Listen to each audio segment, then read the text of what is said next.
Ketika pers menjadi ruang gema kebohongan, demokrasi berubah menjadi sandiwara. Kalimat dari filsuf Italia, Umberto Eco, ini bukan lagi sekadar kiasan. Ini adalah kenyataan yang menampar kita setiap hari, di tengah riuh rendahnya layar televisi, lini masa media sosial, dan judul berita daring yang berlomba-lomba menjadi paling keras, bukan paling benar. Apa yang kita sebut berita hari ini, seringkali hanyalah pengulangan malas dari kebohongan yang sudah lebih dulu viral. Seperti kata Hannah Arendt, ancaman terbesar bagi kebenaran bukanlah kebohongan itu sendiri, melainkan kemalasan kita dalam mengulanginya tanpa berpikir. Disinilah media kehilangan marwahnya. Ia bukan lagi rumah pencarian kebenaran, melainkan pabrik gema yang memantulkan suara siapapun yang paling keras, paling sensasional, dan paling menguntungkan algoritma. Media yang seharusnya menjadi penafsir realitas, kini lebih mirip perpanjangan tangan para buzzer. Jurnalis menjadi penyambung lidah sumber anonim, narasumber jadi figur bayangan, dan publik, seperti biasa, tetap menjadi korban. Seperti kata peraih Nobel, Maria Ressa, disinformasi itu bukan cuma menyebar kebohongan, tapi juga menghancurkan kepercayaan. Ketika kepercayaan publik runtuh, tidak ada lagi institusi yang bisa membedakan fakta dari fiksi. Semua orang merasa berhak punya versi kebenarannya sendiri. Ironisnya, semua ini dibungkus dengan jargon lama yang terdengar indah, cepat, akurat, terpercaya. Slogan-slogan itu kini lebih terasa seperti mantra kosong. Cepat, iya, cepat menyebar rumor. Akurat, mungkin, akurat menebak selera pasar. Terpercaya, tentu, bagi mereka yang membayar paket promosi. Dalam dunia yang dilumuri clickbait, berita palsu tidak lagi perlu dibuat oleh agen rahasia.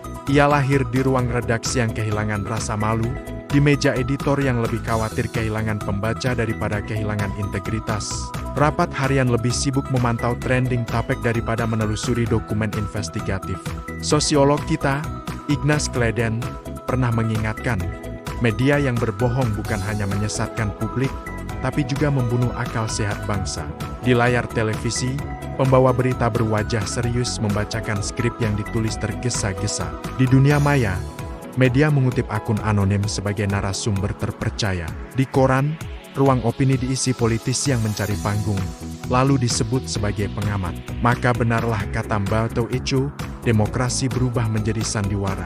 Media memegang peran penting, bukan sebagai pencerah, tapi sebagai dalang yang menebar kabut. Kebenaran tidak lagi dicari, cukup dikutip.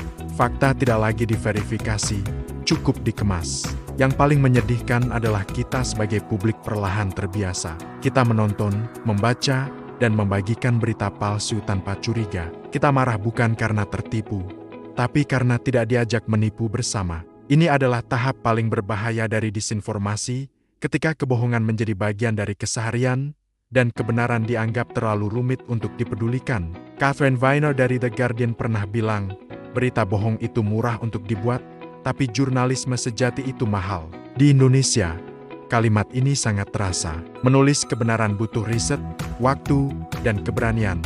Tapi membuat kebohongan hanya butuh sinyal internet dan sedikit keberpihakan. Tak heran, banyak media malas yang memilih jalan pintas. Mereka mengambil kabar dari media lain tanpa verifikasi, menulis ulang opini warganet, lalu memolesnya dengan judul bombastis. Ketika media melupakan nuraninya, kekuasaan tak butuh propaganda lagi, ia sudah punya headline berita. Dari ruang redaksi yang seharusnya independen, lahirlah narasi yang disesuaikan untuk memuaskan sponsor atau pemilik modal.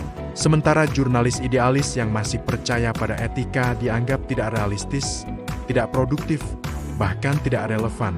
Namun sejarah mencatat, kebohongan yang disiarkan terus-menerus tidak akan pernah menjadi kebenaran. Ia akan menjadi racun yang perlahan merusak peradaban. Ketika publik tak lagi percaya pada media, maka setiap rumor akan menjadi fakta, setiap opini menjadi berita, dan setiap kesalahan dibenarkan atas nama kebebasan berekspresi. Di titik itu, profesi jurnalis kehilangan maknanya. Ia bukan lagi panggilan nurani, melainkan sekadar pekerjaan. Bukan lagi penjaga kebenaran, melainkan pedagang perhatian. Kita memang sedang hidup di masa ketika kebenaran kalah cepat dari kebohongan, dan akal sehat tersingkir oleh algoritma. Tapi, harapan itu masih ada, selama masih ada jurnalis yang menolak tunduk pada kebisingan. Sebab sebagaimana kejujuran, jurnalisme yang sejati tidak pernah mati. Ia hanya menunggu untuk dihidupkan kembali oleh mereka yang masih percaya bahwa kata-kata bisa menjadi benteng terakhir melawan tipu daya zaman. Terima kasih sudah menyimak. Jangan lupa subscribe untuk diskusi-diskusi selanjutnya.